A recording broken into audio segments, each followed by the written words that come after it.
is going to hell down here in Texas.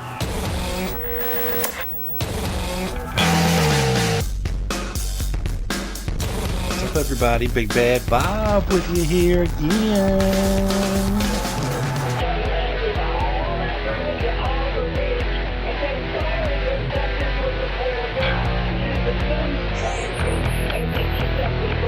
It's the Lone Gunman Podcast. Coming at you.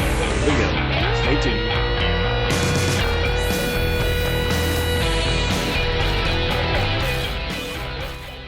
Ladies and gentlemen, boys and girls, children of all ages, I got a hell of a show for you today. It's something that I'm truly excited to share with you. It's something I've posited on this show before, would be fascinating to learn the results of. And today we're finally going to do that. And you are along for the ride. Welcome. This is the Lone Gunman Podcast. This is your boy Rob Clark with you again.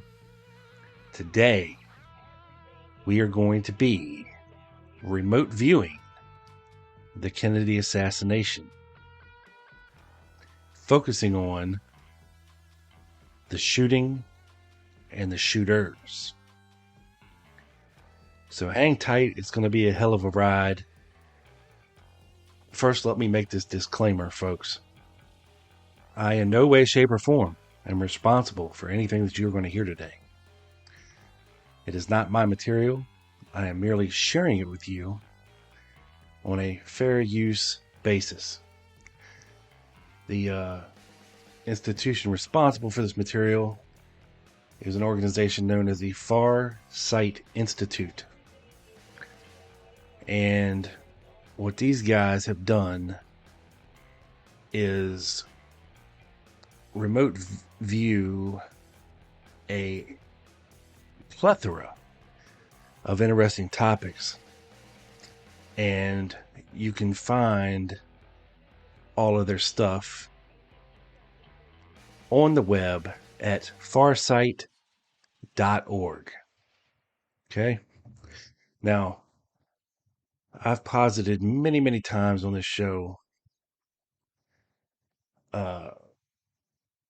that we need to find somebody that can remote view the Kennedy assassination. And what is remote viewing? Well, let me set the table for those of you who are not familiar. According to their website, remote viewing is a controlled and trainable mental process involving PSI, or psychic ability. It is used to transfer perceptual information across time and space. It is clear that remote viewing works in complete violation of the accepted, quote, laws of quantum and relativistic physics. So those laws are incomplete. There is a theory about why it works on the level of physics, but that theory has not yet gained mainstream acceptance. The core of that theory involves an interpretation of quantum mechanics that is known as the, quote, other worlds interpretation of the famous, quote, two-slit experiment. Mine's out of the gutter, people. That was developed by Hugh Everett and published in 1957. A majority of mainstream physicists currently do not support that theory, but the number of physicists who do support it is significant and growing. Remote viewing procedures were originally developed in laboratories funded by the United States military and intelligence services and used for espionage and clandestine purposes. The scientific understanding of the remote viewing phenomenon has greatly advanced in recent years, and as a result, the process of remote viewing can now be reliably demonstrated in both laboratory and operational settings. There are a number of styles of remote viewing procedures that are popularly practiced, such as scientific remote viewing, controlled remote viewing, as well as a few others. Remote viewers use one or more of these styles to gather descriptive data of a target, which is usually some place or event at some point in time.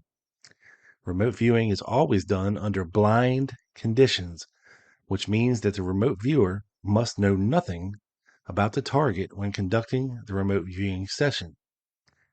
All of the various styles of remote viewing requires both training and regular practice in order for a remote viewer to become proficient. Remote viewing is normally considered a controlled shifting of awareness that is performed in the normal waking state of consciousness, and it does not typically involve an out-of-body experience, hypnosis, an altered state of consciousness, or channeling. Remote viewing is often performed in lab experiments involving PSI functioning. The targets used in such experiments are normally considered verifiable, which means that everything that needs to be known about such targets either has been or can be determined so that the remote viewing data can be compared with the target facts. A great deal of research is currently being done with regard to remote viewing processes. Researchers are trying to understand the underlying mechanism of PSI functioning as well as to develop theories that can explain various known and repeatable phenomena associated with remote viewing. It is a matter of historical record that remote viewing has been used operationally in the past with considerable success by the U.S. government for espionage purposes, and a number of books recounting such programs have been published. We're talking about Operation Stargate and Sunstreak, movies like Men Who Stare at Goats type shit, okay?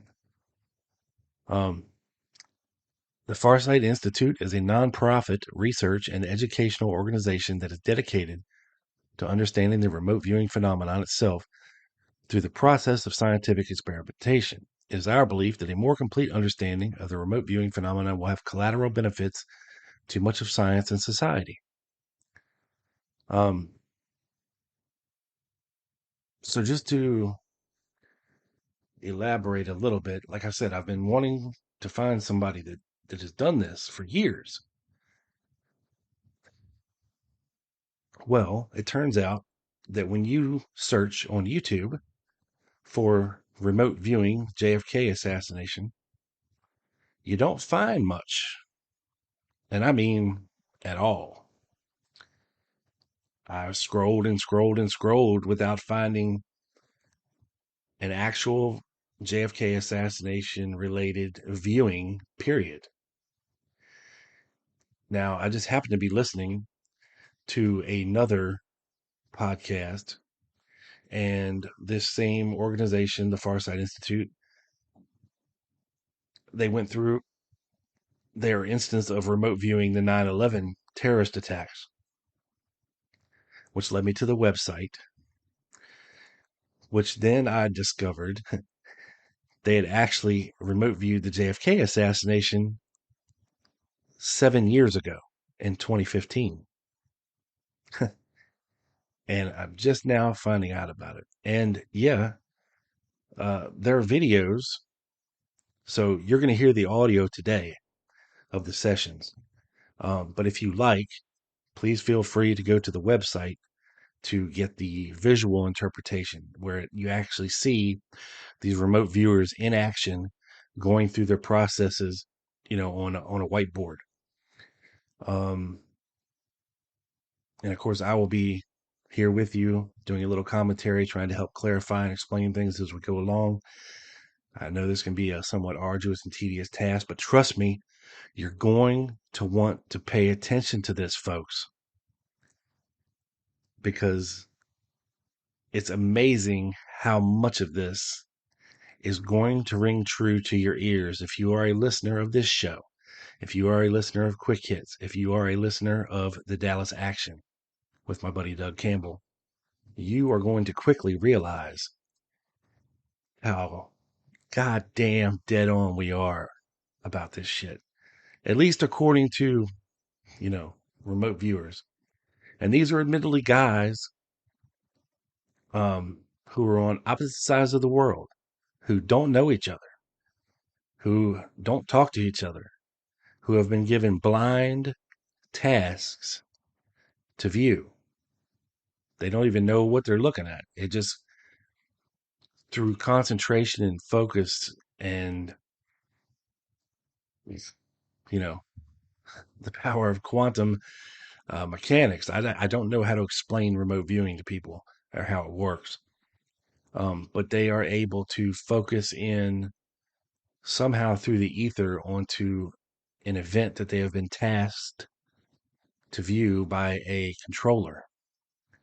And they don't know, they don't tell them, all right, go remote view the Kennedy assassination. They don't do that.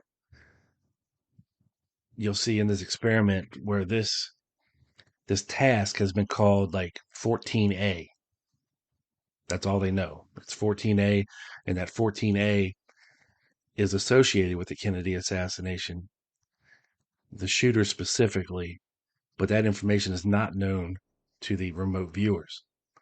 You'll see and hear and follow along in their processes, how they go about bringing forth information. It's very much a mental perception of things, almost as if they're mentally there, but they don't see it like a movie happening in front of them. They get bits and pieces of perceptions and emotions and sounds and movements, and they just, it's almost like they're bouncing around between the brains of the people that were there. It's crazy. And trust me, you're going to want to listen, because it's very, very crazy how what they say corresponds to things that we've been talking about here on the show recently. So definitely stay tuned. I'm going to break this up into two parts. We're going to have the first remote viewer do his thing, Daz, and then we're going to have a part two where we have the other fella do his thing. Just so we're not sitting here for God knows how long, 3 hours or whatever. So I'm going to shut the fuck up now, and we're going to get right into this. And the first 10 minutes or so is going to be the director of the Farsight Institute explaining to you the remote viewing process for this project. So like I said, stay tuned. You're going to want to check it out, and I'll be popping in and out with some commentary when it is necessary. So please enjoy the show. Thank you. And I'll be right with you. One of the most important historical markers of the 20th century is the assassination of John F. Kennedy on Friday, November 22nd, 1963, in Dealey Plaza in Dallas, Texas. Just about everyone alive back then was able to say where they were when they first heard of JFK's death on that day. Perhaps the only comparable moments in American history over the past 100 years are the bombing of Pearl Harbor on December 7th, 1941, which resulted in the entry of the United States into World War II, and the terrorist attacks of September 11, 2001, the so-called 9/11 events that brought down the World Trade Center buildings in New York City and the destruction of a substantial part of the Pentagon. JFK's assassination was one of those moments that no one easily forgets, and it remains a significant marker in any book of U.S. or even world history. The assassination of John F. Kennedy is also one of the most argued over events in recent history as well. There have been well over 1,000 books, movies, and documentaries detailing the controversies involved in the event. Controversies that just never seem to go away. According to the official story of the event, John F. Kennedy was killed by a lone assassin, a gunman named Lee Harvey Oswald, who fired between 2 to 4 shots from a bolt-action rifle from a significant distance, killing Kennedy and wounding the then Texas Governor John Connally.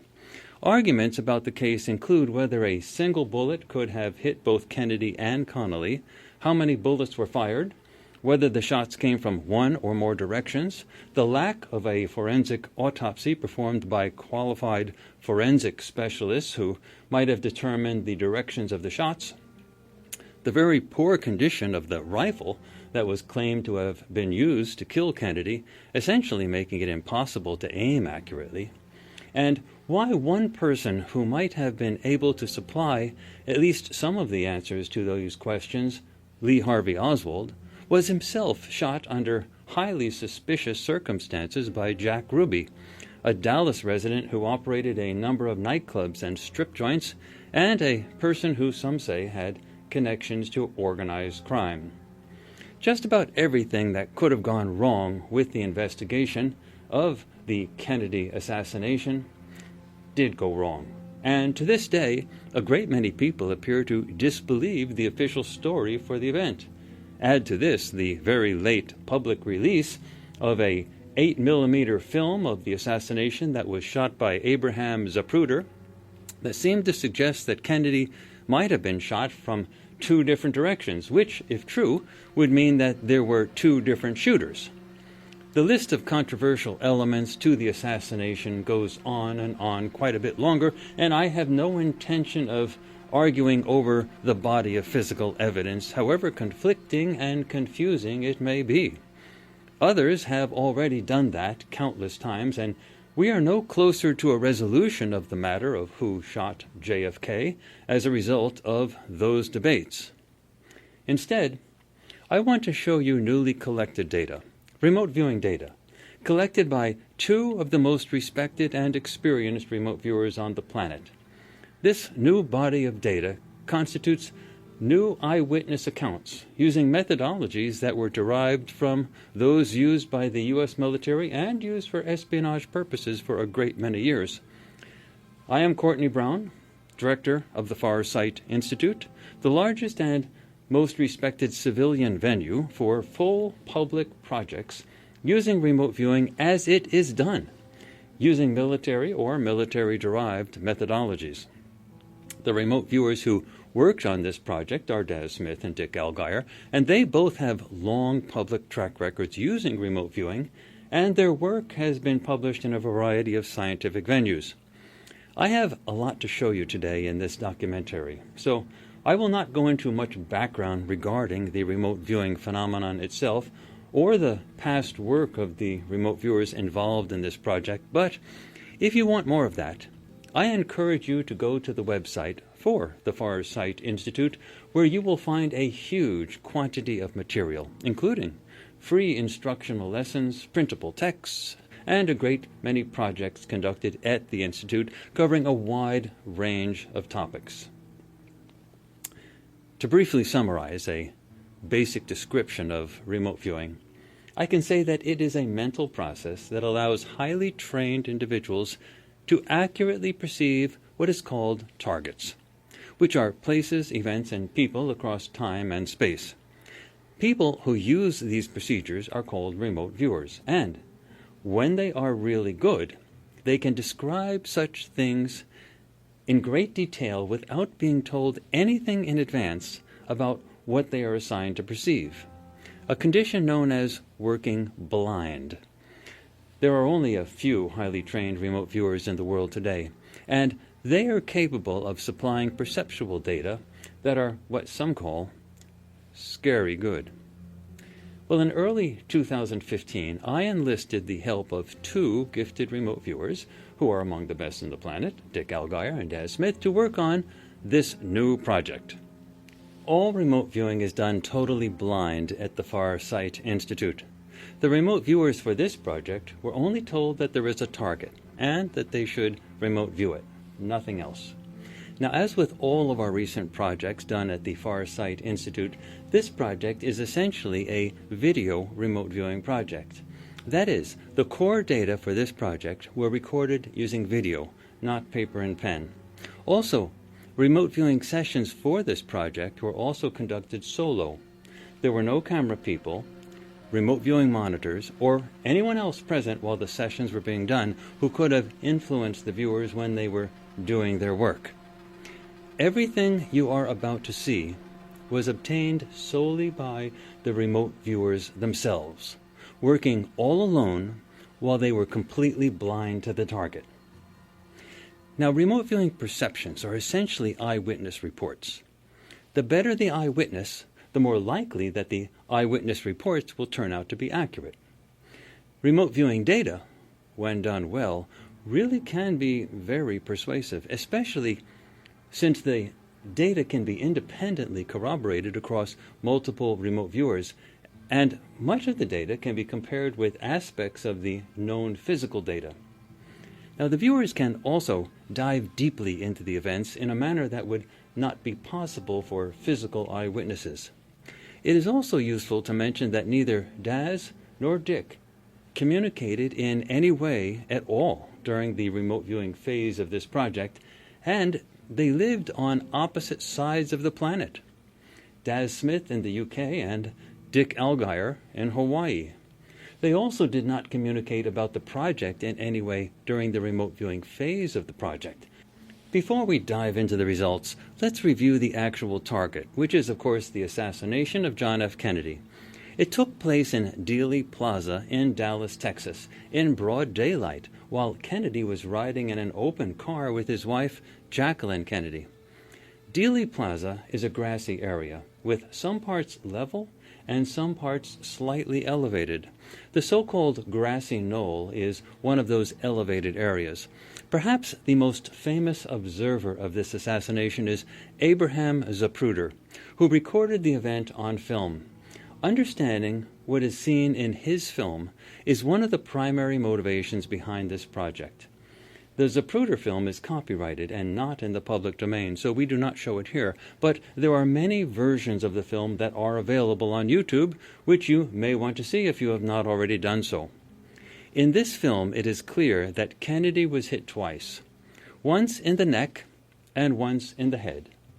The bullet that hit him in the head resulted in his head essentially exploding while it is thrown backward. The backward movement of the head is seen as evidence that at least one shot was fired from the front of the vehicle, although arguments that the backward movement of the head was a result of muscle activity on his back has also been made. The physical evidence is simply confusing. And for every argument that supports one interpretation, there is a counter-argument supporting a different interpretation. Simply examining the physical evidence will not resolve this mystery. Nonetheless, we go into the study asking if the two shots that hit Kennedy came from two different directions or just from one direction. If they came from two different directions, then there was more than a lone gunman who killed Kennedy. There was a conspiracy, and the only question that remains is how far that conspiracy extends. Remember that remote viewing data by themselves cannot prove that something did or did not occur. But given how accurately these two remote viewers describe the known physical elements of the event, many may find these data to be highly persuasive. Okay, here we go. I advise you to hold on to your seats and be patient as our remote viewers describe in seemingly incredible detail what actually happened on that fateful day of November in 1963. And let me warn you in advance that the official governmental story of what took place during the assassination is not supported by these data. Try to keep an open mind as you watch these results with your own eyes. Let's begin with a session from Daz Smith. Daz begins with an initial description of the basic target elements, and then he gets more specific as he continues to work this target. You will eventually see that he locates and describes the shooters in exceptional detail. You will also notice that Daz focuses considerable attention on an observer at the target site.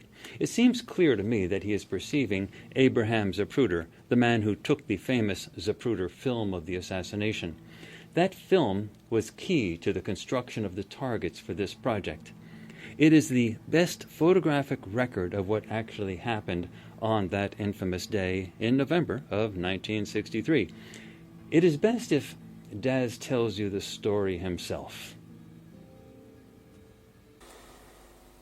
Hi everyone, my name is Daz Smith and I'm just about to do target 14A for the Farsight Institute. Just want to let everyone know that I'm doing this target blind and I'm also doing it solo, which means that no one in the vicinity knows the target, and I'm clearly alone in this room here, which is my living room. Okay, so let's get right to it.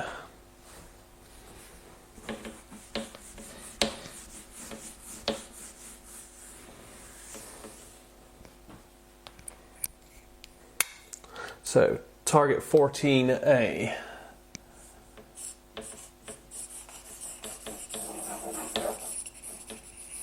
Okay, like I say, so A, there's life at the target.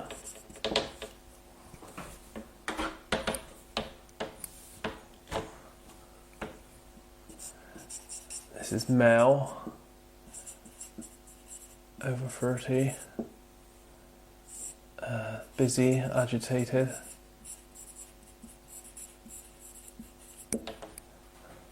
More than one life. There's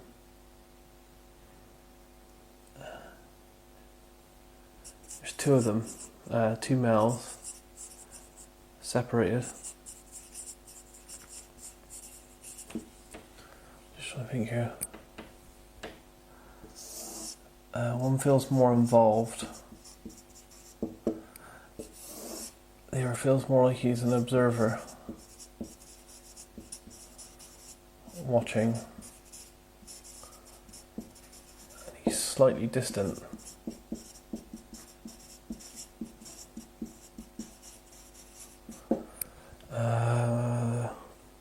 There also feels like there is a female component. So there's more than two life at the target, and I feel that there are also some female elements at the target as well. But these feel a bit more removed. I'm not sure. They don't feel like they're the focus of what I'm meant to be looking at. But they are there as well. In emotion as well. Huge amounts of emotion at this target.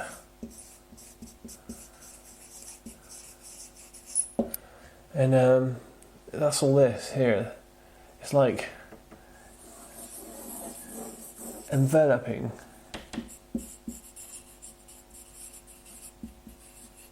Huge cloud of emotion, energy. We're starting very emotional, very impacting. Lots of different emotional energies involved here. Yeah, very life-driven. This target. It feels very complex as well. I just might feel the complexity of it starting to form. So let me see if I can get a bit more on this for you.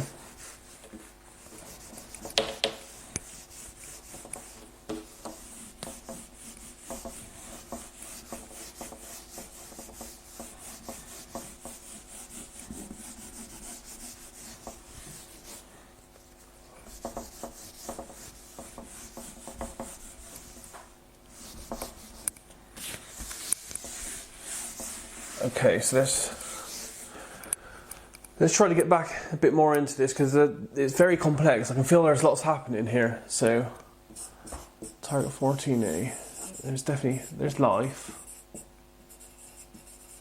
More than one.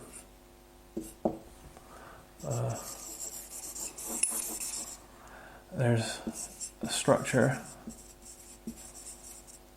Man-made. Solid,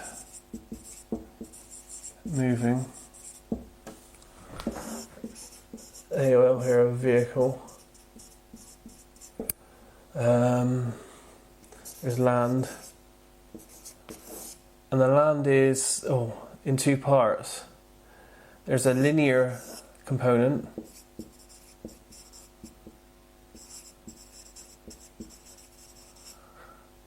This feels lower. And then there's curves. There's curves like this. I can see curves, and the linear component seems to be through the curves, lower than the curves, and recessed.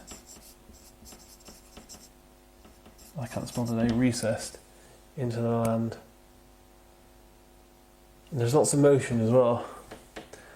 There's energy and motion. So there's energy, and this feels emotional. That's the largest part. But there's also another energy, and this is motion based. And this feels conflicting. Conflicting is a good word. Okay, I'm running out of space. So let's move on to, let me try to expand this onto another scene here for you.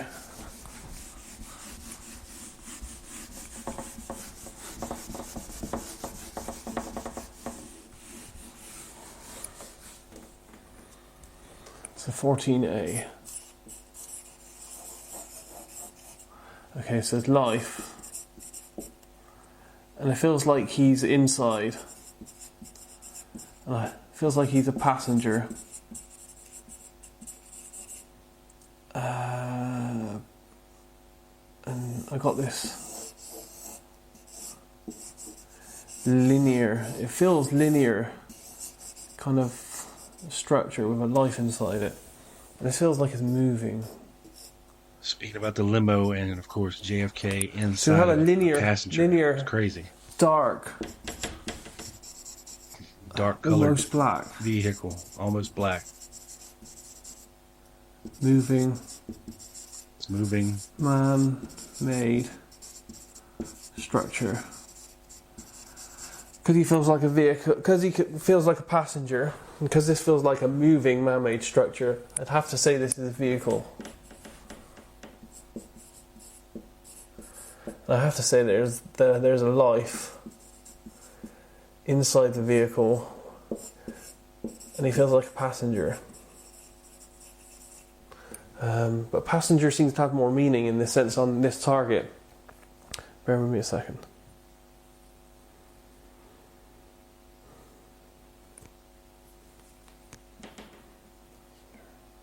Okay. There's a two-part thing for the passenger. He's a passenger inside a moving man-made. But he's also a passenger to the situation. This feels like an event. Oh, it's an event, past alright. event. A past event. And it feels like he's a passenger to a situation in the fact that a situation seems to be unfolding around him that because he's a passenger and not a driver, he's not in control of the situation. Yeah, so it's an unfolding event around a central male life in a man-made structure which is moving, which feels like a vehicle. It feels like it's outside in an area which seems to have quite a lot of natural elements, undulating land. Like I can see some curves to the land, but there's also I would say a linear structure which is darker, flatter, and lower. So that feels like a road. So it feels like a vehicle moving along a road in an area that has undulating green naturalness to it. It feels like it's quite spacious around. Yes. And it looks a bit like this. If I got room here to draw it. So I feel that the road type structure kind of comes along like that and maybe even goes down like that in the end. Now this feels like it's lower than the road is curved lower. land around it. And there is at least a person here, a male of significance. Pay attention, So folks. this is like the man-made structure that's like moving along. I'm not drawing it very well, but it has got the land has topography, which is varies, which is it has these hill-like undulating parts to it with the road structure down lower. Okay, let's just see what else we get here. He's describing the grassy knoll area with the road lower. It definitely feels like an event. And it feels surprised as well. It feels like a surprise event for life. Yep, surprise, motherfucker. So, bear with me a sec while I get some ink running here. So let's look at the primary life. So he's male. He's over 30. He's confident. He's happy. He seems to be ambling along. Happy. Arms are moving. Yeah, he's waving. Cheerful. Content. Cheerful, happy. Yeah. And then what? something happens. Boom. And I feel surprised. Mm-hmm. I feel an adrenaline rush. Increased heart rate. Mm-hmm. And momentary concern. But this is hard to explain. This now starts to feel like time is slowing down a little bit here. Time seems to be different. Feels like I'm seeing this very, very slowly, almost frame by frame. This area of time here is very small. It doesn't last long. So he goes from being very happy, enjoying himself, to being very surprised. Lots happening, very confused. This is a new situation to him that's just unfolded. It's surprise. And then it changes again. It moves from this surprised feeling to one of calmness. Yes, that's the right word. Elation, happiness again. Happiness isn't the right word. It's like a mixture of happy and calm. Serenity, the soul passing on. Spiritual. Good Okay. word. I want to say awakening. Because it feels like a process of a person opening their eyes, becoming awake, becoming aware. Realizing what just happened. But there's a calmness. There's a feeling of not caring. Isn't that the right word? Not caring about what's just happened. See, the life is happy, surprised, freaked out, increased heart rate for a second here, shocked, very emotional. I can feel lots of emotion. The whole thing's very emotional. I can't get across the amount of emotion that's at this target. And it's not just from this life. It seems more that bigger than that. Like it's watched by people, other people that are just as emotional. Everyone's shocked by this. So a surprise event happens to the male life. And then almost instantaneously, he changes again. He transforms, he's calm, he's elated. There's a happy calmness, a spiritual kind of almost like an eye-opening awakening. And this does feel like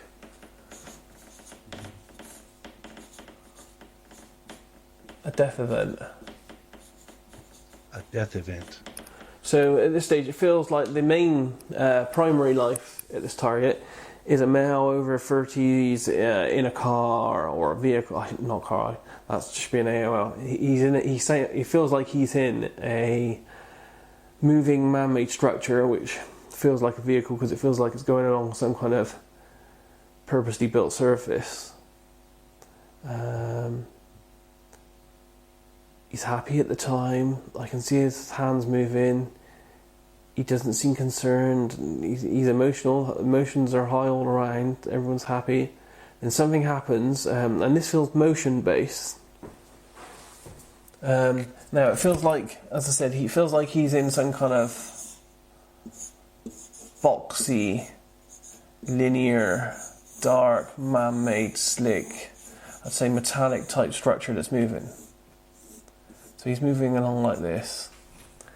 And then, but there feels like it, I don't know if he's moving in a different direction, but there's an intersection of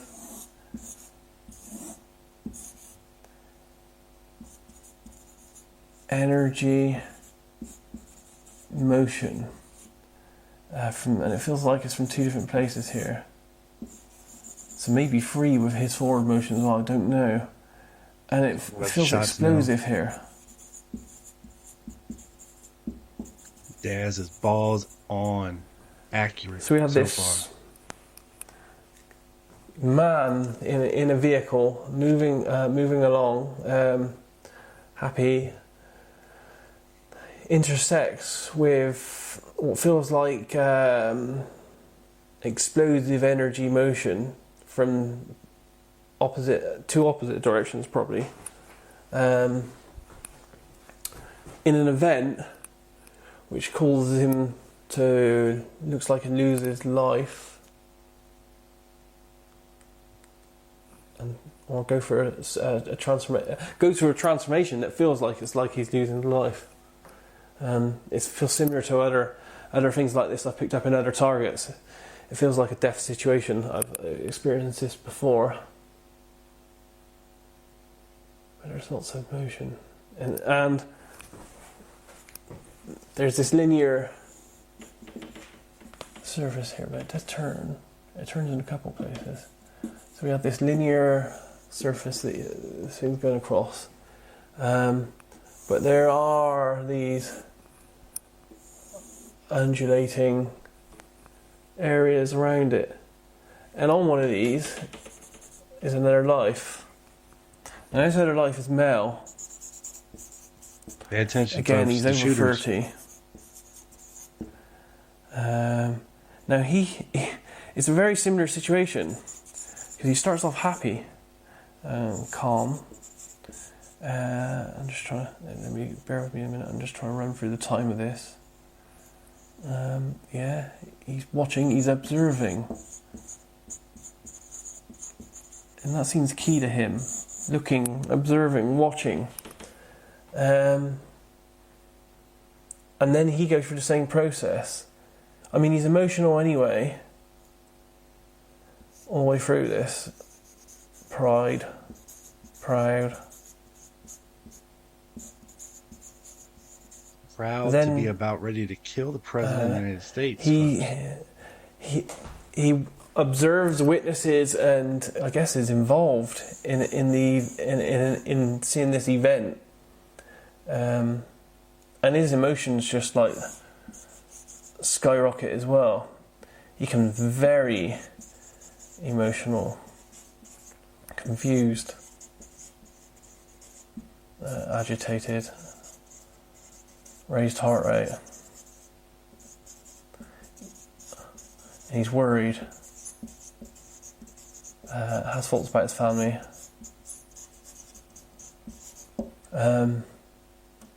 Has thoughts about his family. Pay attention. Yeah, but he feels like an outside observer. And I'm not sure if he's alone. But he seems important. So we have a primary male and we have a secondary male. But as I said, I do feel that there's a female presence here at the target as well. But it's not something, it feels like it's not something that I'm meant to focus upon at this stage.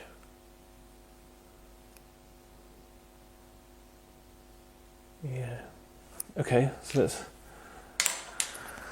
let's try to move on a little bit. Okay.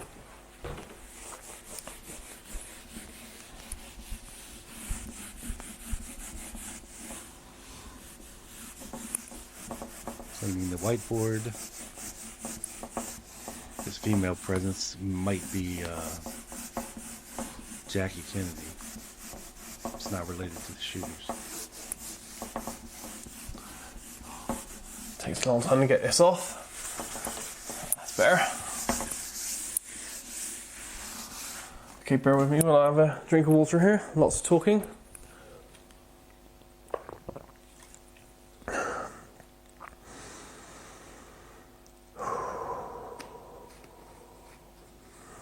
You can tell this process takes its toll on the viewers. Okay, so I want to get a feel about the emotions at the start, because it seems to be very emotional, very, very high stress and emotions. So powerful, human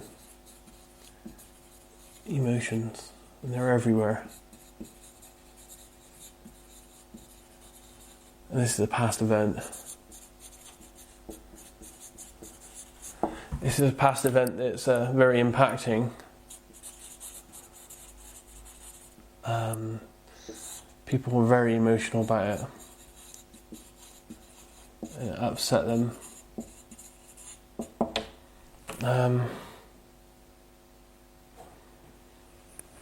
Bear with me a second. I'll try something here.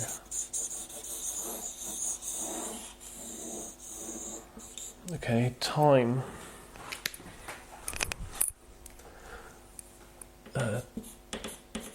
Time seems to slow down.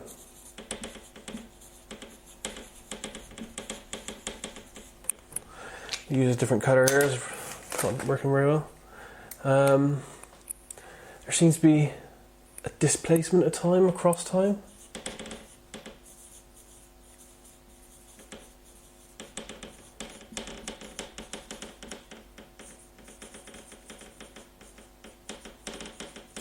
This seems to be like a... It feels like...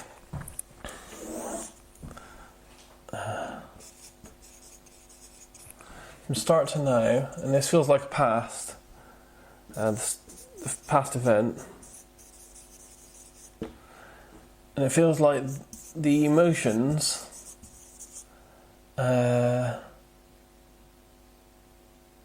transcend time. It feels like the event transcends time. Timeless. Even to now. People are still emotional about it now.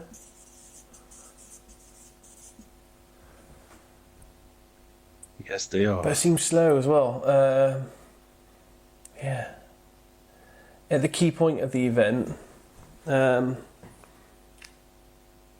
feels like time displaces, time slows down. Time, yeah. So this feels like a very powerful human response event. Humans got very emotional about this and still do. Yeah, still do, I would say. So it's an event in the past, very emotional, impacts humans greatly. We get very emotional about it and still do. And because of this, and the way it affects us, it feels like it's a target that almost, or not almost, but does transcend time itself. It feels like it crosses all barriers of time. But it also feels like a key part of the target is time slowing down. I don't know what that means at this stage, but it feels like at the moment of, I want to say impact or crash. At the moment of impact crash, the event, time slows. It's almost like you can see time in slow motion there for a short period, only a few seconds, and that feels like an important component. It's that mindset, something in the minds of people.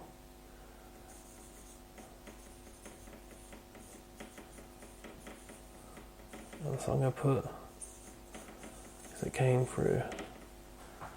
Yeah, so there's this slowness of time at the event, transcends time, but a very emotional target here. I can feel clouds of emotion everywhere. So if I'm at the target now, I'm standing in the target, I can feel it.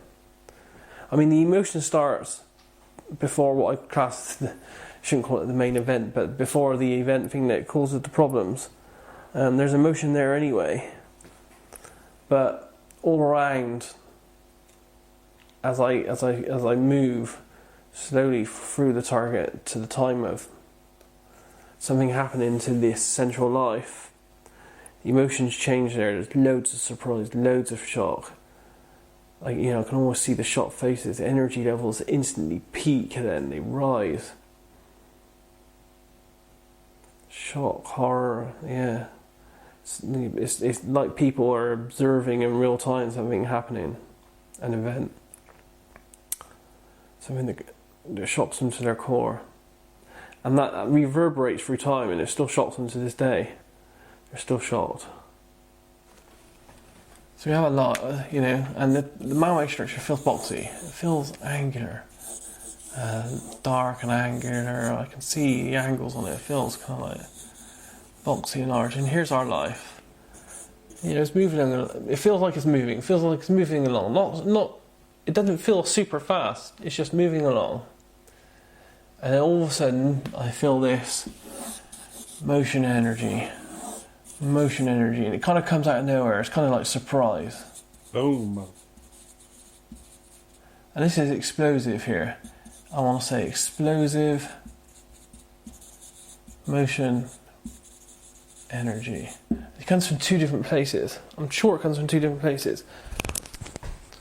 It comes from one here and one here. And this one feels linear, low, boxy, and it feels like there's a. This one feels higher, raised, forward.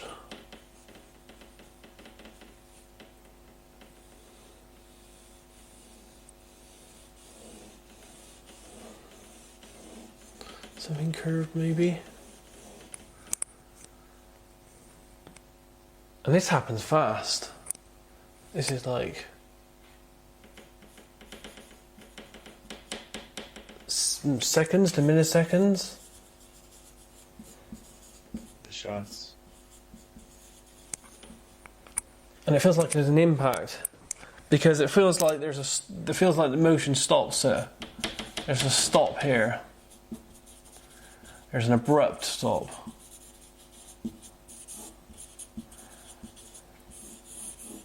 There's an abrupt stop.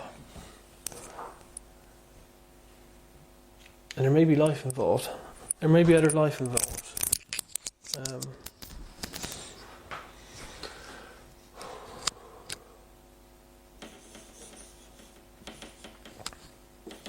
Could this have been planned? Executed? Arranged?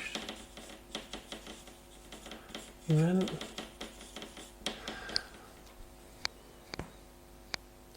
Okay, so it feels like there are probably life involved in this. But then, no. See, this leads me to another AOL of JFK Assassination.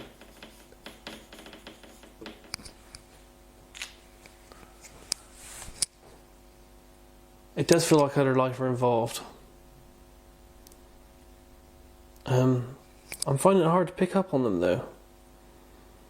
It almost feels like it's not time for me to look at them. They're not the main focus of 14A.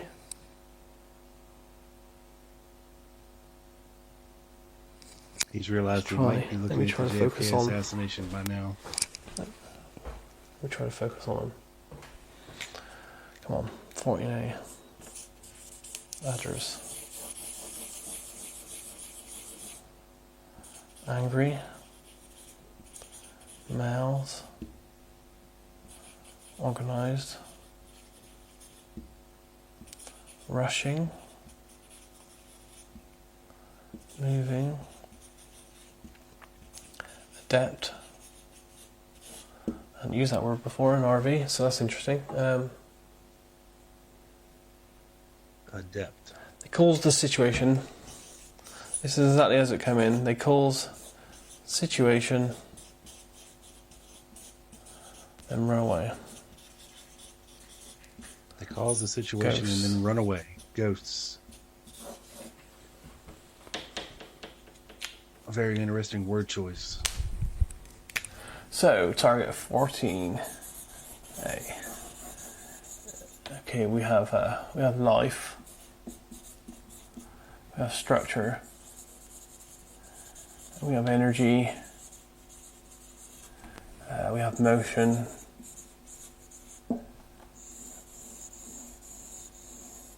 We have something else here. Emotion. Yeah, emotion. Okay, what we need to do is we need to look at the life of this target, because that's what we've been retasked. So I'm now going to, now I've kind of set the scene. I'm going to look at the areas that I've been retasked on.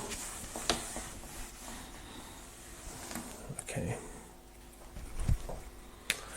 Here we go again, 14A. Okay, so there's life.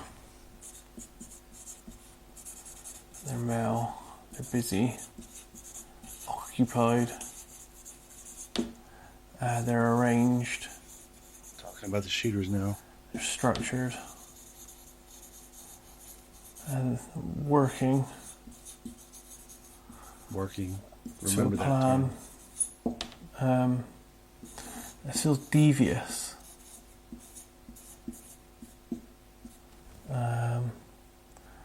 There's an element of I can't quite put my finger on it. There's an element of hidden, secret.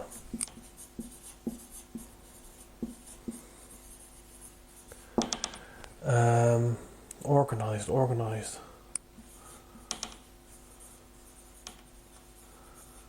Pre-planned. Okay, so this is life in a pre-planned event. Definitely planned. Definitely male. All over 30. Male.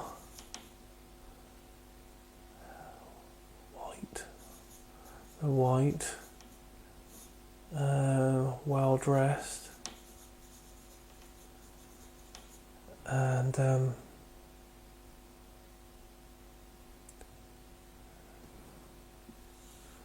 they focused.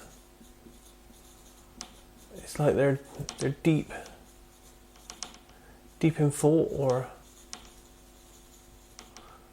concentration. Concentration's the word. They're very focused. They got that's a word I haven't used before. They have a directive. Okay, that's interesting. Alright. Let me try to break this down a bit more.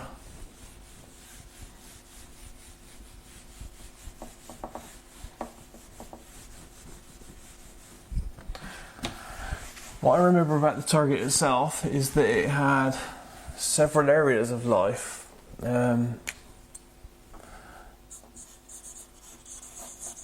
Okay, so we have the central life. So it feels like we have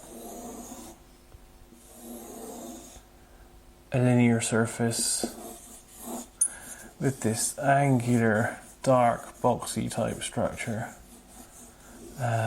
which is moving in this direction. And within this structure we have at least one target focus of a life form, which is male. I'm going to call this the primary. This life feels male. I do feel that within this area here there's at least one, possibly more, female, I want to say, influence. But I don't think they're the focus of the target as much in this case.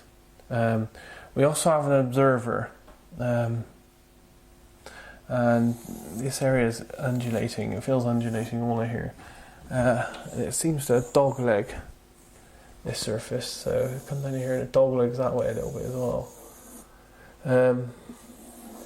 So this is undulating. On the London undulating area, we have at least one male life form. And I feel this person is known as an observer in this target. And then intersecting the main life, we have two forward motions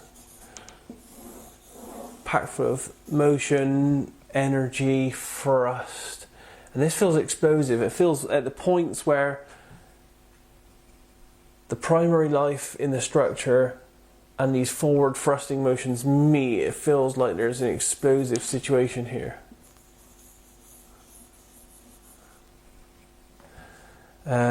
Which causes the structure, and I have to say at this point, it feels like a vehicle. It causes the vehicle to stop abruptly, and it feels like the primary life goes through some kind of transition or transformation, which feels like it's transformation from one state to another, possibly a death event. But anyway, the focus is what's behind these two thrust energies, and these thrust energies feel like it comes from life, and I feel like, let's go for this one first, they feel like they're males. Feels like there's two of them at least. No, hang on, there's two together, and then there's another separate. So there's two here. They're male, over 30. They work together, work as a team. They feel silent or quiet. Focused.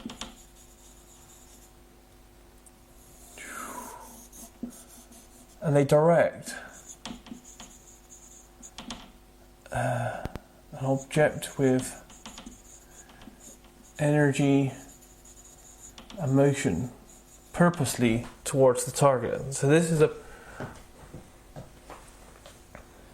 a purposeful event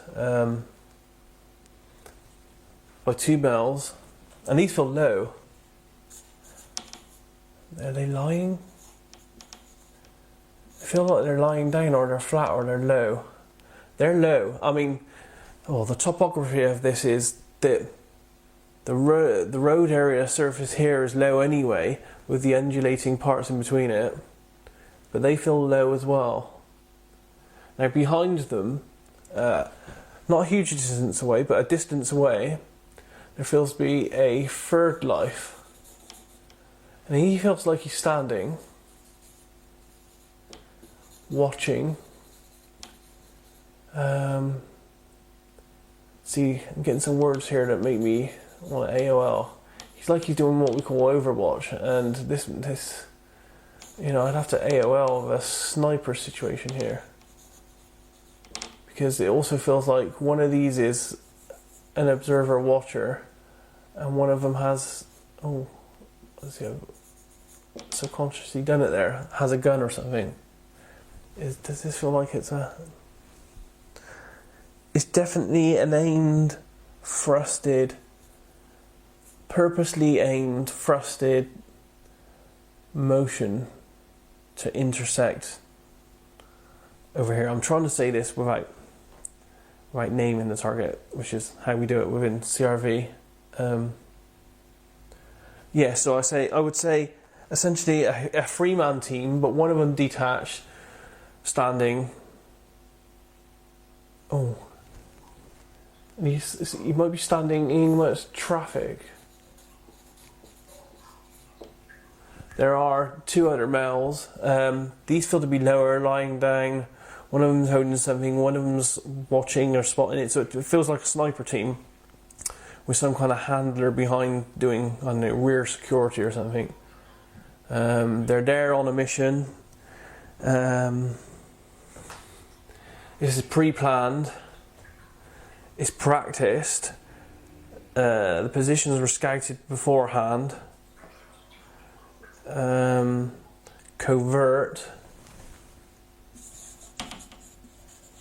And I have a feeling that disappear. They're just gonna blend away. Blend away, is that a word? Melt away. They're going to go after they've done what they're going to do. And this feels like a purposeful intent here. This feels like a purposeful intent of damage towards this area here. But I don't feel anything. It's strange. I don't feel anything overtly aggressive from the two males. It's all very. It feels very professional. It's very run of the mill. They've done it before.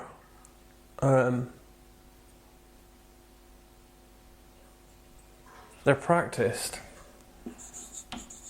This isn't their first time at this.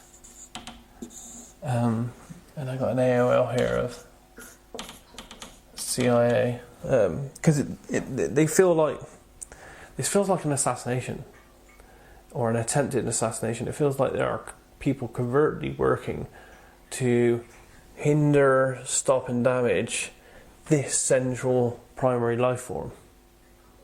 So working in a two-man team with a one-man backup, so essentially a three-man team, dang low. And we have this secondary area here. Again, it feels like a forward thrusting directed motion. Now this feels like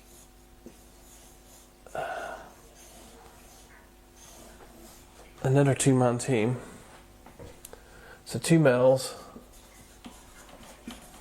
and they're up high, or higher, not high.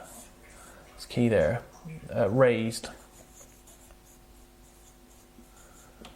and they're doing the same thing. They're very similar to the guys out there. They have this very similar focus. They also feel like they're from a different part. They're different in some way, a subtle way. Maybe from where they came. It feels like where they came from, maybe different. They're both over 30, they're practiced, they scouted as well, they know the area, they know what they're doing, they're calm, they're just waiting, it's planned, it's pre-planned, they were given orders. It's all quite secretive. And they have a backup person as well. They have a backup person way over here. And this area feels spacious behind. And the backup person just feels like he's in this one. He's not as busy as the other one. That one seems to be busy in amongst noise and traffic. This one doesn't. This one's precautionary. He's just a precaution.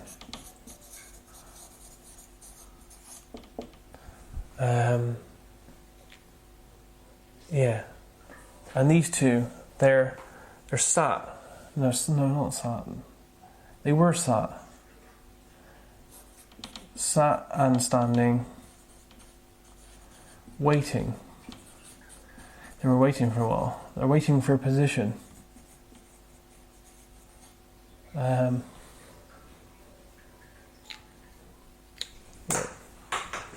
me try and rub this out and get a bit more detail here. I'll try to start with the two up high, because that's where we ended. And see if I can pick into them a little bit more. Get a bit more data on what they're trying to do there.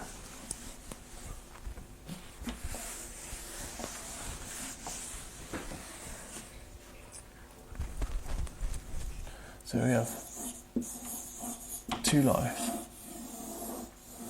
And they have another one over here, a bit behind them.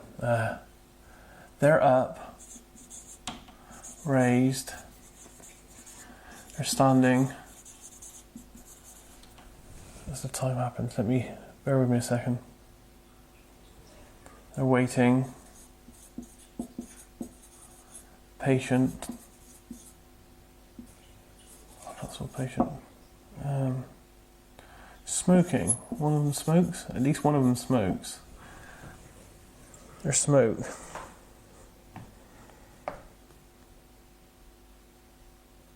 They're not laughing, they're not talking, they're quiet, focused. These are professionals. They don't seem nervous or scared. They're just focused. They have an aim, a directive. See, a directive again. It's not a word I use. Directive. Bear with me.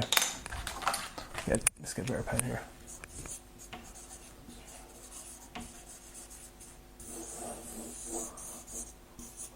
Okay, ordered, planned, arranged.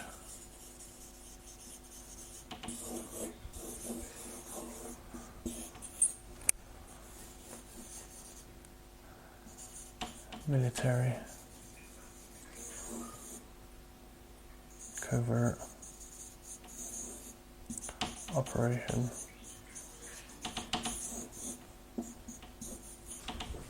okay, directive. Okay, so the males up high, 2 of them, over 30s, very professional. They feel like if they're not military now, they've at least had military training. Again, this does feel like they're waiting in a trap, waiting for prey to come along, and then they act. And what I see with the act is I feel that there's a super fast forward thrusting motion of power, which ends up with an explosive event at the end. It feels like these 2 males, they cause this action to happen. They plan it. And then they move. They separate, in fact. One goes one way, one goes another. And I feel like the person in the back moves forward. So the person in the back moves forward, checks the situation, makes sure everything's clear, nothing's left behind. Nothing's left behind. No evidence. He's an Overwatch. So there's a third person, he's an Overwatch. So these 2 live here males, they do what they're meant to do, which is this forward thrust, surprised. It's a surprise, it's like a trap. Thrusting motion. I can feel it hit forward. There's an explosive event, there's a stop here with a life. They then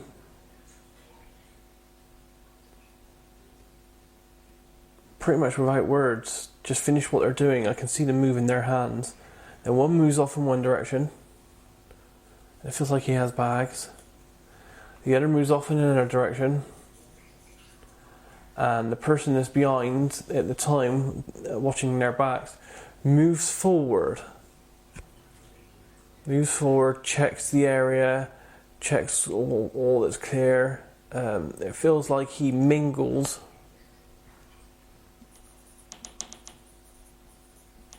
And assesses.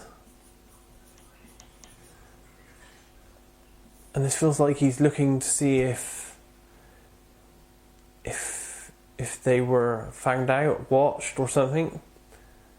And after a time of this person doing this, mingling, checking the situation, moving off, he kind of moves off as well. And I feel like he moves off in this direction. It feels like he's moving up the road that the vehicle came down. So he just moves off. Interesting. Now the question is, I guess, why? And it all comes down to this directive that it feels like they were directed to do this, ordered. Were they paid? I guess they are paid. They're professional. It feels more than that though. Mm-hmm. Subtly. A belief in what they're doing or something. As I said, the Belief in question what they're is doing. why. Why are they doing what they ordered? It's their job. They're Planned. paid, and they believe in what they're doing. Arranged. Ideology, folks. Need to know. Plan again. Above their heads. Okay, so they just do what they're told to do. Whoa, hang on a sec. Okay, there are all these levels. And they're at the bottom. And they know that there's someone pulling strings here, ordering. But there are other people involved here. Managers, they're like area managers.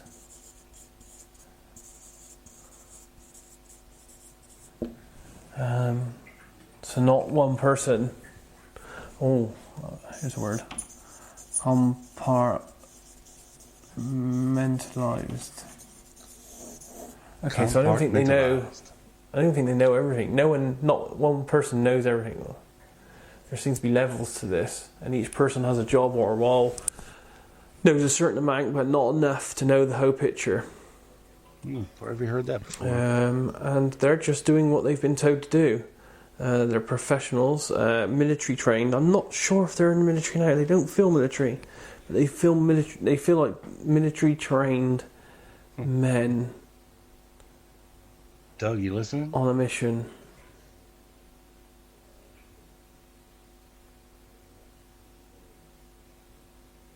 Because they've been told to. These are the two, and so these are the men on the raised area. Let's see if we can pick up something quick on the other guys.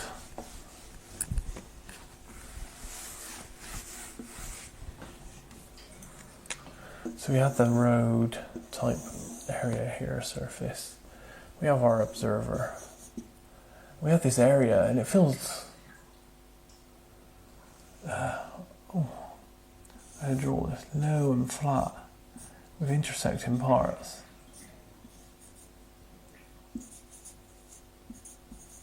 They feel like they're led down. 2 miles here. A third one over here. The third one over here seems to be in amongst. He actually seems fairly busy. Again, he's watching the rear. Focused on the rear. To make sure no one comes up behind these guys. And these guys, they have this. They do the same thing. They have this strong, fast, thrusting directive motion which ends in an explosion or an explosive area, and then abrupt stop. They disassemble.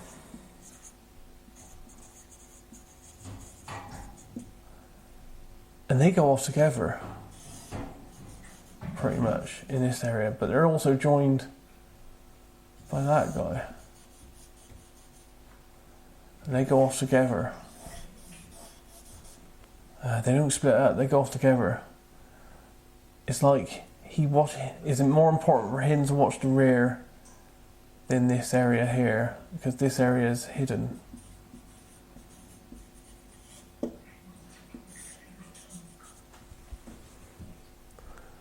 So after it happens, yeah, they just go off together. They go off together. Why are they doing this? Why are they doing this? Again, ordered. A plan.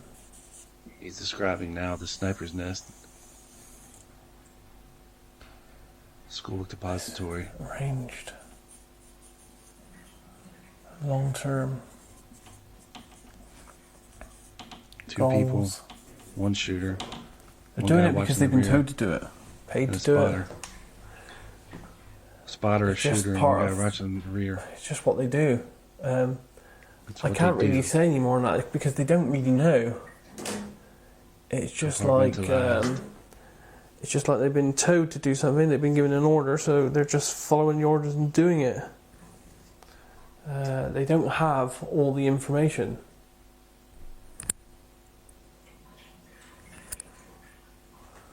Let me just check the time here a second. So yeah, that's pretty much it, I'm afraid, on this. As a summary, we have two teams of males, both sets over 30.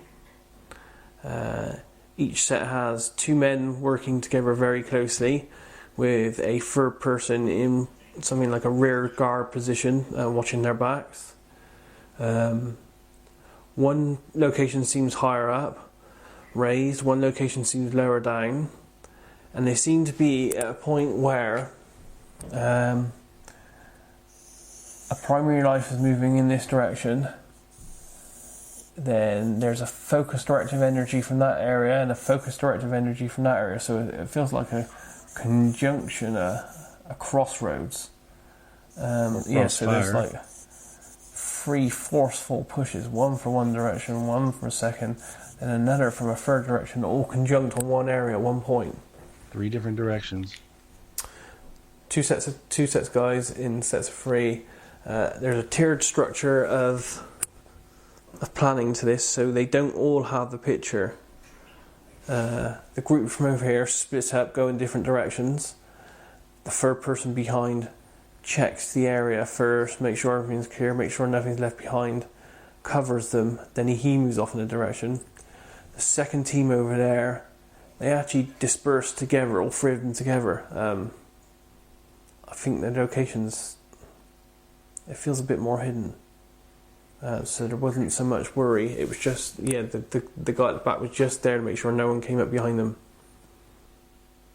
Why they did this? Because they were ordered. They had to. It feels like a past event. And for all intents and purposes, this feels like I'm actually remote viewing a covert, planned, long-term planned, compartmentalized assassination of someone. Ding. If it's not an assassination, it's an attempt to harm or stop someone in the past. Now let us. So yeah, that was remote viewer Daz's interpretation of his target viewing, remote viewing the shooters of the Kennedy assassination. And you could tell from the beginning, he's dead balls on when he's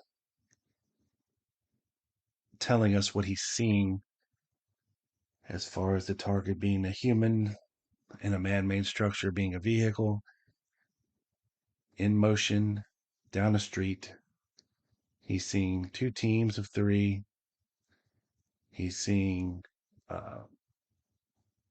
3 distinct shots from different directions. He's telling us how the first team disperses and gets away, and how the second team disperses and gets away, and also the ideology or the why they're doing it. He feels that things are very compartmentalized, that they don't know why they're there or how they're there or what they're doing there. They just know that they have a job to do. He said they are professionals, they are calm, they are cold, and they are paid, but they also are there out of necessity. They believe in what they're doing, which is ideology, which I've said on the show countless times.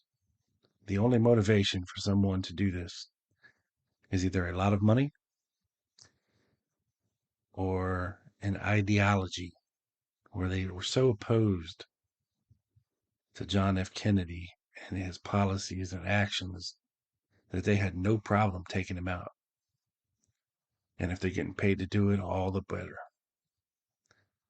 So far, so good. And this next guy, Dick, in part 2, you'll hear him remote viewing the Kennedy assassination from his perspective of things. And it actually goes into a lot more detail than Daz did.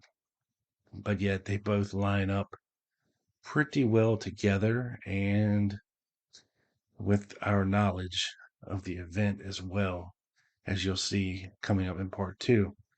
So, folks, if you enjoyed that and were simply amazed by that, make sure to stick around and listen to part 2 of remote viewing the Kennedy assassination with your boy Rob Clark. Thank you for tuning in. Follow along at the Lone Gunman 7 on Twitter. You can also subscribe to my channel on YouTube, and please do. That's the Lone Gunman Podcast on YouTube. Make sure you're following along, commenting, and listening. Thank you so much, everyone, for checking it out. And like I said, make sure you get part 2 of this. You're not going to want to miss it, folks. It is simply astounding. Astounding. Hope you enjoyed. See you on the next one. Part 2, baby. Remote viewing the Kennedy assassination. That's right.